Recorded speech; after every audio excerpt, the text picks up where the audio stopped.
On this week's episode of What's Up Weekly, do you enjoy fine dining but can't afford it? We've got details on how Devour Bloomington makes fine dining possible for students. That's right, and it's the month for celebrating women. Learn how one student group is empowering and supporting young women. What's Up Weekly starts now.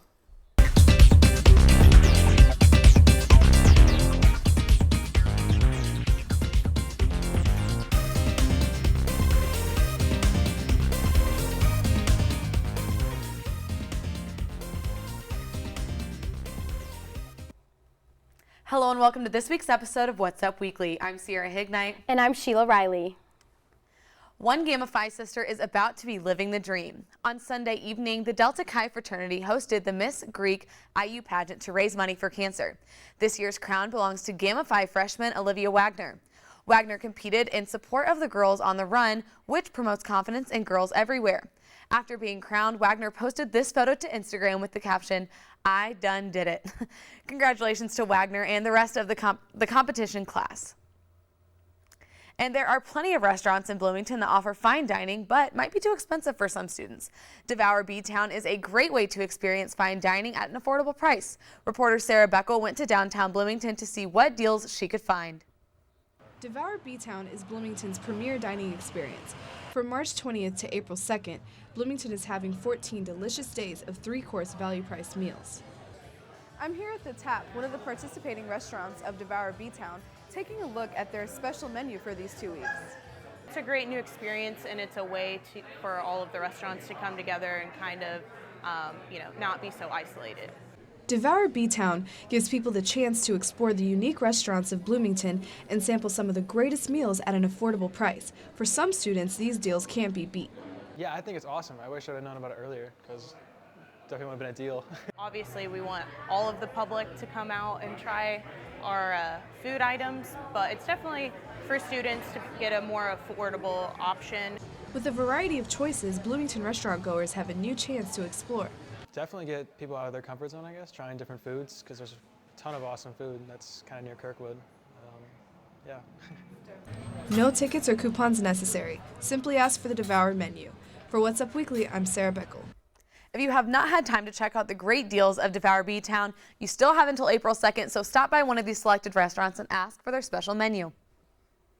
The month of March celebrated women everywhere. National Women's History Month celebrates the vital role that women hold in American history and highlights the contributions that women make to society, something that an IU club aims to do every day. The I Am That Girl Club meets weekly with the goal of reminding all women that they have a brilliant heart and a brilliant mind. I like talking about this month and stuff like that, but I kind of also like bringing to attention things that people should be thinking about all the time. Like, obviously, this month's not the only month you should be super confident in yourself or that you should encourage other women or compliment other women. Along with National History Month, March 8th celebrated International Women's Day. This day calls for people to fight for a better working world, a world that is more inclusive and gender equal. And another holiday that might as well be national is spring break. Spring break is questionably one of the most long-awaited breaks of the school year. I know it is for me, but it never seems to go quite as planned. Sheila and I both took a vacation, but I don't think that we could have had more different experiences. So that's right, Sierra. I know I spent my time in much warmer weather. I was in LA and then Arizona for a little bit, and I definitely had lots of fun in the sun. Yeah. How about you? I don't think I had fun in the sun. I don't think that's how I would describe my vacation. I was in New York, but we'll get to that in a minute. Sheila, why don't you tell us about what the things that happened on your vacation that maybe didn't go as planned, good surprise, bad surprise, what happened? I definitely think that a good surprise was, I kind of had it in my mind the whole time going hiking in LA. I knew that it was something that I've always kind of wanted to do, followed it, things like on Instagram and stuff like that, but I didn't think that I would be able to accomplish it when I was there. And when my flight was delayed, the day that I was supposed to leave, I was kind of stuck with my friend that I was staying with, and it was kind of like, what are we gonna do today? And they were like, let's go hiking. Are you down to go hiking? And I was like, absolutely. So there we are at like the top of the mountain, and I mean, it turned out to be incredible. So who knows, a flight delay can turn into something pretty spectacular. And those So, are interesting locations, I feel, for like a college spring break. Normally you go somewhere Definitely. like more south, I guess. So how did you end up in Arizona and then in California? some of my good friends moved out to Arizona, so spring training, lots of baseball going on there. So I had planned on visiting them, and then it kind of fell into place where, LA was close enough, and I had a couple meetings that I kind of wanted to go to and check out while I was there. So it was kind of a good mix of, business and pleasure. So Good, it was good. good. How about you? Well, so you guys met Bobby on Valentine's Day when we had him on the show. We're still together in case you're wondering. But he was texting me. We didn't have plans for spring break this year. And then it was a couple of days before we were about to leave, and I was like, oh, I think I'm going to like babysit and work over spring break. And he was like, oh, well, actually, you need to clear your schedule for like these 4 days. And I was like, well, why? And he said, well, we're going to go to New York. And I don't know about you, but when someone tells me New York, I think New York City. So I'm throwing all this stuff in my bag. I'm packing like fashionable items, and I'm Right, like, shopping. oh, yeah. I'm like, I should probably check the weather, wonky weather. I'll check it out. And it does say it's going to snow one day in New York City. So I'm like, oh, I'll just pack a coat. That'll be fine. But I packed like fashion booties. Like I did not pack snow boots. I did not pack a sweater. And there was a huge storm. Oh right? yeah, because I didn't end up in New York City. I ended up in Niagara Falls, New York, which was still beautiful. Great Right. surprise. Very happy they chose that. I'd never been there. So we're like, oh, it's just gonna like snow one day. Like there's plenty of stuff to do. We live in Indiana. We're not scared of the snow. No, yeah. So whatever. I think I'm a reporter. I check the weather. We're good, Bobby. No worries. So we drive there. We get into New York, and we keep seeing all these signs. Mind you, it is already snowing when we get into New York. It was only supposed to snow the next day. Uh-oh. So all these signs, don't travel Monday through Thursday. Well, it's Monday. We're driving, and we're leaving on Wednesday. We're like, whatever. They're just being babies. We'll be fine. No, we get there, and I kid you not. So the first day we got there was Monday. We got in the evening, went to dinner, whatever, normal thing. The next day, it snowed 24 inches in 24 hours. It was called Blizzard. Snowstorm Stella. Oh, God. Complete blizzard. I heard about that. Yes, yeah. Well, I didn't until we got there. And so I'm like telling my family when we get back, oh, it was horrible. They're like, well, duh, didn't you know? I'm like, you all knew I was going. Why did no one call me? But yeah, to keep it short, I mean, the whole city was shut down. We planned to go on like these winery tours, wanted to go see Niagara no. Falls, wanted to go see all these cool things, hiking. Whole city was shut down. There was snow. We'll insert pictures here. Up to Bobby's knees. He is 6 feet, 6'1" if you ask him, 6 feet, and up to his knees. Oh, He was walking in my front of me, gosh. kicking snow out of the way so I could walk in boots that had a cut down the side of them. Oh, my And gosh. so we're like, whatever. We came to New York to see Niagara Falls. We are seeing Niagara Falls. All the workers, locals and whatever are like, oh, okay, it's a 10-minute walk. No.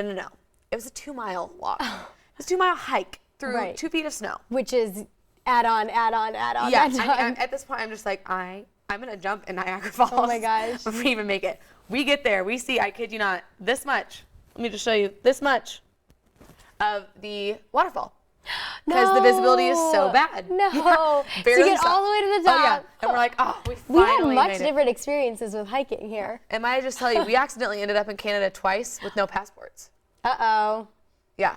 You know what? I'm not really surprised, though. This sounds like a very Sierra Bobby trip. Yeah, I mean- First of all, it was spontaneous, which Bobby's done before. Zero planning.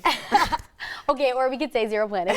And second, things happen along the way, but you make it work. Right? People are like, oh, it'll be such great memories and adventures. I'm like, yeah, we thought we were going to be stuck in Canada and literally prison. When we were walking to Niagara Falls, we accidentally walked over the border without knowing it.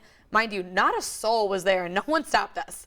So that's not my fault. The second time, we were going to Detroit and got lost getting to Detroit because apparently the shortest way is go through Canada. But we did not know that. We did not realize that on our GPS. And so we get to the border and they're like, what are you doing here? And we're like, we're sorry, we just want to like turn around. We're not trying to break into Canada. Right. And they're like, you need to go into the office and Oh, talk to people. I'm like, no. oh my gosh, this is the end, Bobby. We're going to jail. So Luckily, you two made it back in one piece, and we're good now. yeah, interesting experience. I hope you guys enjoyed our stories, and I hope your spring break went a little more smoother and according to plan. But coming up after the break, we have got a special guest with us in studio today to talk about his experience as a student entrepreneur. And we got details on the Oakland Raiders' big move. Stay with us.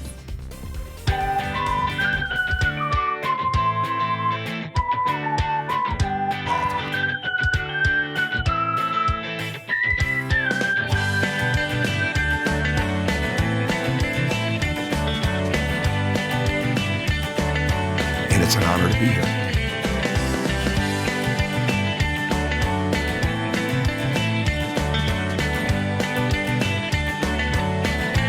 After suffering a season-ending injury in late March,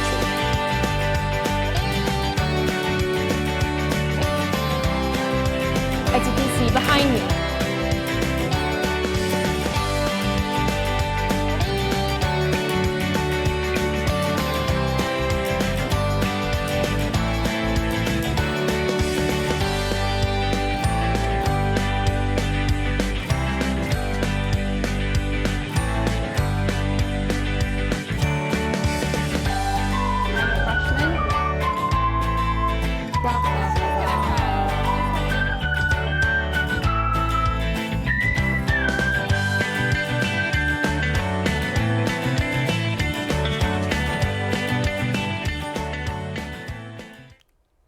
Welcome back. If you think being a full-time student keeps you busy, imagine what it would be like to be a full-time student and an entrepreneur at the same time.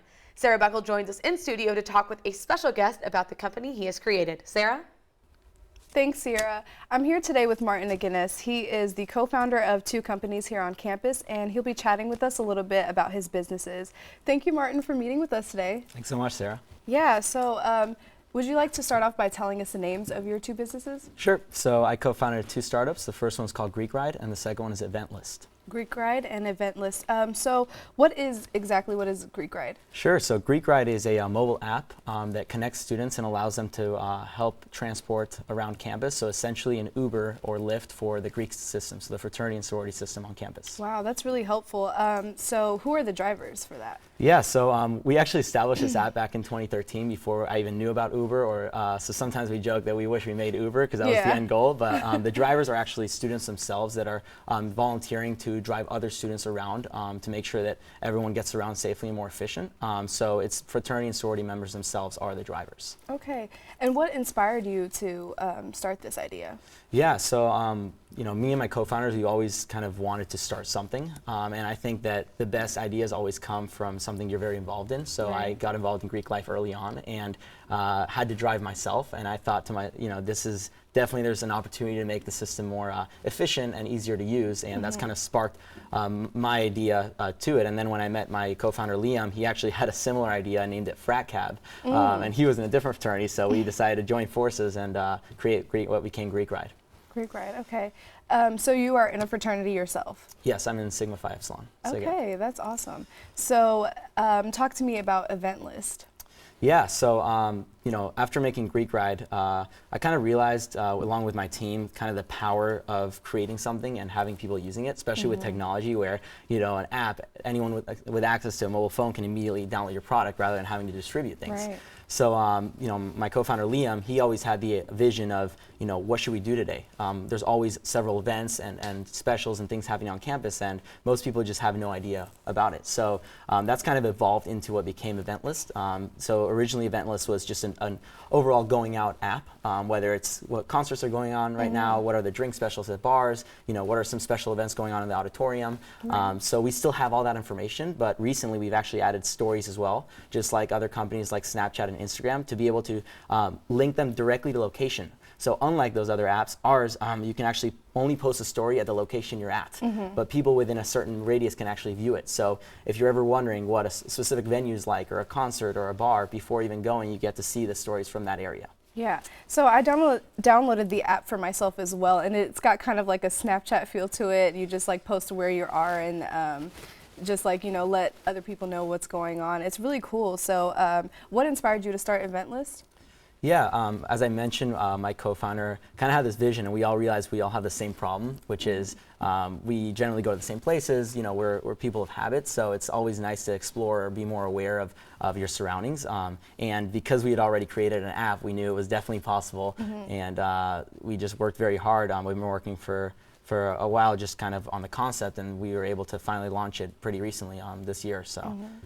And then I was also wondering, like, how do you find all the events that are going on in Bloomington? Is it just like a community effort kind of thing? Like everyone that finds out whatever's going on, they just post it and then Yeah, that's a great question. So the great part about Event List is it's very scalable. So we're not manually entering every event and concert and everything because I wouldn't even have time to be here right now. So what we've done is we've actually developed a specific algorithm that Liam made, which actually allows us to automatically scrape the events in an area, and that eventually event list very soon will be able to be scaled to other cities as well and other colleges and automatically grab their events. So we're looking forward to that, and we're very excited about it.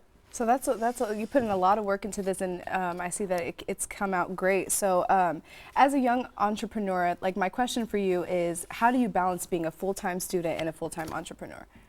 Yeah, that's a great question. I speak on behalf of me, Sam, Liam, Ben, everyone that I've worked with. I think we all have that commonality of, first of all, there's passion, so you have to be passionate about it, and then priorities. So I think one of my favorite quotes is, if you want to get something done, give it to the busiest person, because as long as you have the priorities right and you are able to set a block of time, ironically, maybe set other parts of technology and distractors down and just really focus on it, I think you can balance it all. So I think it's just priorities and making sure you're passionate about whatever it is you're building. Wow, that sounds amazing.